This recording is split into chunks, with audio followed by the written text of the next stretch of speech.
kalau dia kuat, dia mencaplok negara tetangganya. Kalau dia lemah, dia dicaplok. Jadi dulu itu mencaplok atau dicaplok itu hukum negara tradisional. Jadi kayak Majapahit, Mataram itu, Kesultanan Demak termasuk, ya, Kesultanan Demak itu sama. Waktu Demak mencapai puncak kekuasaannya di era Raja atau Sultan Trenggono. Sultan Trenggono itu Raja Demak ketiga. Jadi Sultan Trenggono ini bagi saya Raja Jawa yang luar biasa keren karena berani mengutus pasukan kapal ke Malaka untuk melawan Portugis. Sebelum di Pati Unus, sebelumnya Raja Demak kedua, Raden Patah di Pati Unus, kemudian Raja Trenggono. Nah, dua raja ini di Pati Unus dan Trenggono ini berani melawan kekuasaan Barat, mengirim kapal ke Malaka. Bayangkan dari Demak ke Malaka itu pakai kapal layar, ratusan kapal dikirim ke sana melawan Portugis. Yang akhirnya kalah, tapi kan minimal sudah berusaha. Nah itu makanya saya anggap Raja Sultan Agung di Pati Unus Trenggono ini bagi saya termasuk pahlawan-pahlawan yang berani melawan kekuasaan Eropa. Nah di masa Sultan Trenggono itu sudah begitu. Raja Demak itu ke barat, dia meluaskan kekuasaannya sampai ke Sunda Kelapa, ke Banten, kemudian ke Cirebon. Ke timur dia meluaskan kekuasaannya sampai ke Gresik, ke Surabaya. Ke Pasuruan gagal, beliau terbunuh di Pasuruan. Kalau beliau misalnya tidak meninggal di Pasuruan, nggak terbunuh, mungkin akan terus meluaskan kekuasaannya sampai ke Belambangan, sampai ke Bali, sampai ke Madura. Jadi begitu, negara lama itu negara yang tidak mengenal batas. Kalau militernya kuat, dia ekspansi. Kalau militernya lemah, dia ekspansi. Mencaplok atau dicaplok. Itu negara dulu, mau mencaplok atau dicaplok.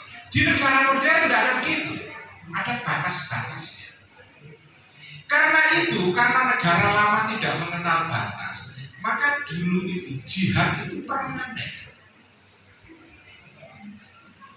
Imam Nawawi Banten di dalam kitab Nihayatuz Zain, syarahnya kitab Qurratul Ain karangan Imam Zainuddin Al-Malibari dari India, mengatakan di sana dalam kitab Qurratul Ain, ya Fathul Mu'in gitu ya, Fathul Mu'in ini kitab yang populer di pesantren, dikatakan di sana al-jihad itu fardu kifayah.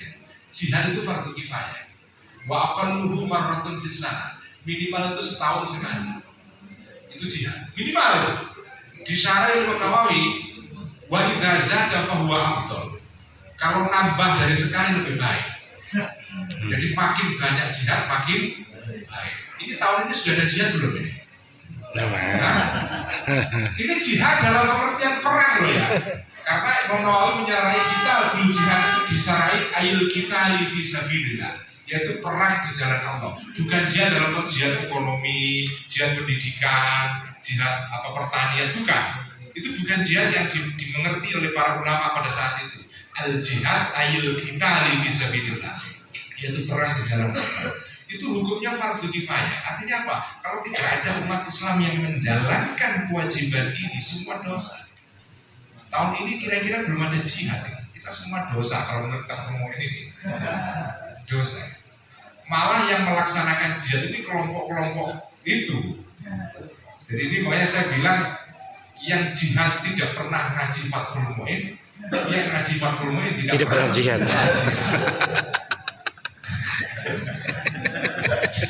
Jadi yang ngaji Fathul Mu'in tidak pernah jihad, yang jihad tidak pernah ngaji Fathul Mu'in. Gimana kok sungsang dunia ini? Tapi ini membaca kitab, nah ini poinnya. Halakoh ini sebetulnya mengajak kiai-kiai untuk membaca kitab itu secara kontekstual.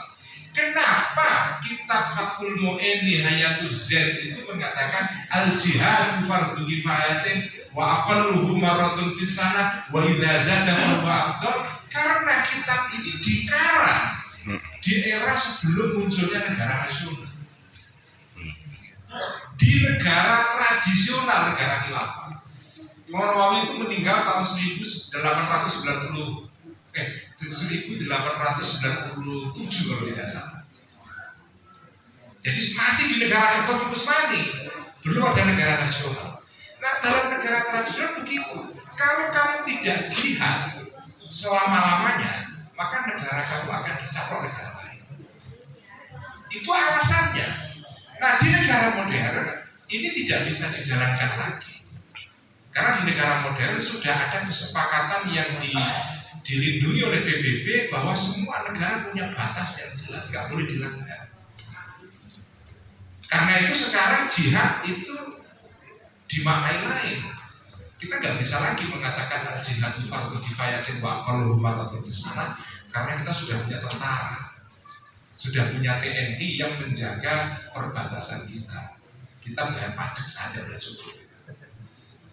Jadi jihad, makanya, nah orang-orang yang membaca kitab tidak secara kontekstual itu bisa keliru. Berdasarkan kitab Fathul Mu'in, al-jihad fardu kifayatin wa aqallu humatatun bisanah, karena itu mari kita jihad. Nah, ini kelompok-kelompok yang disebut dengan kelompok jihadis itu mereka modalnya membaca kitab tapi tidak mengerti konteksnya. Nah, ini pentingnya kita membaca kitab kuning itu secara kontekstual. Dan Kiai Hasyim Asy'ari sendiri itu sudah memahami seperti itu. Masa Kiai Hasyim Asy'ari tidak pernah tahu bahwa jihad dalam kitab Fathul Mu'in itu seperti itu, fardu kifayatin wa aqallu humatatun bisanah. Kenapa kok beliau hanya menyarankan jihad sekali saja, yaitu pada tahun 1945 tanggal 22? Kok tidak pernah mengajak jihad setelah itu atau sebelumnya? Karena Mbah Hasyim itu wafat tahun 1947, kalau tidak salah. Nah, setelah resolusi jihad tidak pernah ada seruan jihad lagi.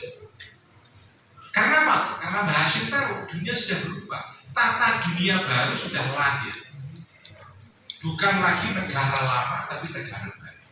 Nah, pentingnya kita membaca kitab-kitab ulama dulu secara kontekstual adalah ini.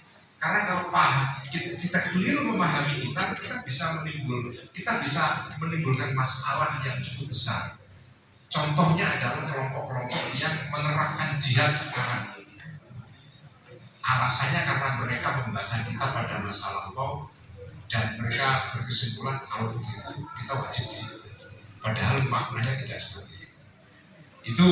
Itulah tata dunia baru. Ini sekedar gambaran saja apa yang dimaksud dengan tata dunia baru. Salah satunya